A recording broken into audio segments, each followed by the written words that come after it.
na hora de desenvolver, a gente precisa iniciar criando um arquivo novo. Então, são vários detalhes que a gente tem que prestar atenção, não é tão simples quanto possa parecer. Então, vamos aprender como trabalhar com arquivo novo e opções de sangria, pranchetas, como que funciona isso aí tudo. Vamos às opções de um novo documento que a gente encontra aqui no Illustrator. Então, a gente dá um arquivo novo, ou Ctrl N, e aqui a gente tem as opções sendo apresentadas. Em nome, a gente pode escolher um nome já pré-definido para o documento, só para quando a gente for salvar ele já sugerir esse nome. Então, não é muito necessário você definir aqui. Vou colocar aqui, por exemplo, aula 5, nome do arquivo, tá? Aqui o perfil do que eu quero trabalhar, se eu quero trabalhar para impressão ou para web. Aí os elementos já mudam todos, as unidades de medida viram pixels, aqui os tamanhos padrão já são resoluções de tela, né? Temos também dispositivos, e daí aqui a gente tem iPad, iPhone, Galaxy, né? Já tem outras opções assim para você escolher para trabalhar. Vídeo e filme, aí já fica tudo definido para vídeos, ou RGB básico para um padrão aí no formato RGB. Se você estiver utilizando o Illustrator para o padrão comum dele de trabalhar, você vai utilizar aqui apenas impressão, tá? Aqui a gente tem o número de pranchetas. Prancheta, que a gente vai estar focando aí nas próximas aulas, é a forma que o Illustrator chama das páginas que a gente está trabalhando, tá? Então, aqui a gente escolhe quantas pranchetas ou páginas eu quero utilizar para trabalhar. É legal o fato de ser prancheta e você se acostuma, porque para criar a identidade visual do cliente, para você conseguir trabalhar melhor com a criação de vários elementos, como cartão, folder, panfleto, tudo no mesmo documento, fica mais atraente, mais interessante, tá? Então, vou colocar aqui, por exemplo, 3 pranchetas, e aqui a gente pode escolher como que elas vão ser organizadas, né? Uma do lado da outra, e depois indo para baixo, ou indo para baixo e depois para a direita, ou somente em linha, ou somente em coluna, tá? Para a gente trabalhar. Aqui o espaçamento entre uma prancheta e outra, não vai mudar muito na prática, né? Só se você tiver elementos realmente grandes invadindo a página do lado, você pode querer alterar esse espaçamento, tá? E quantas colunas que ele vai se organizar, que essas pranchetas irão se organizar, né?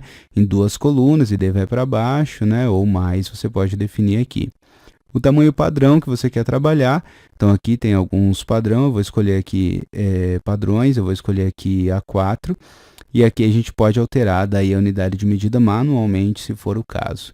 A unidade de medida vem em pontos, não é muito normal a gente trabalhar com isso, então vamos alterar aqui a unidade de medida.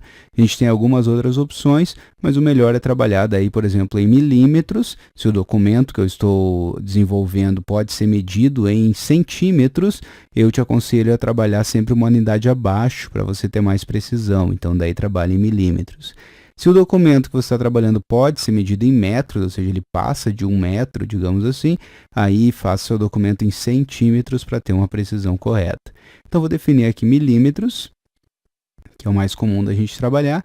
Embaixo a gente tem sangria. Sangria é uma tolerância de corte, um algo a mais que você pode colocar ao redor da página, para caso o desenho, a arte que você está fazendo chegue ao limite da folha, você leva aquele elemento que você está desenhando um pouquinho a mais até a sangria, para que, se lá na hora do refilamento, lá na gráfica, na hora de fazer o corte dessas artes, né, porque são impressas, na verdade, várias e várias artes numa mesma folha grande. Então, na hora de cortar, se cortar um pouquinho errado lá na gráfica, você não perde o documento todo.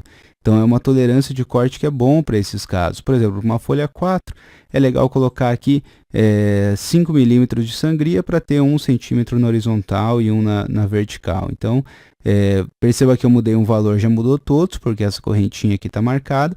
Se eu soltar, eu posso ter valores diferentes para cada um deles.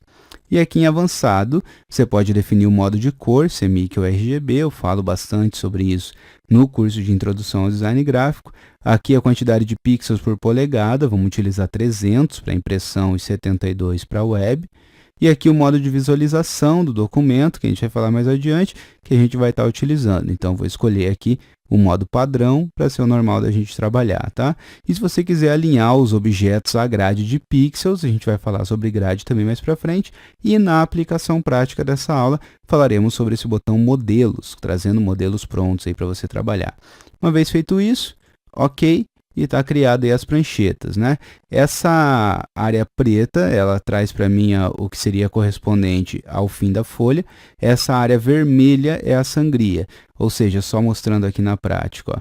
Se eu faço um objeto, só para você entender aquilo que eu falei, que encosta na área preta, vamos dizer que essa é a regrinha, encostou na área preta, você aumenta o tamanho dele para ele chegar até a área vermelha. Porque daí, na hora da gente gerar o PDF, você pode escolher para incluir a sangria, e daí você pede para, na hora de cortar, se a pessoa erre 1 milímetro que seja, ele encontra mais arte, aquele documento não é perdido, né? Aquele material, aquelas folhas, geralmente corte-se em muita quantidade, você não perde todo aquele material que você fez.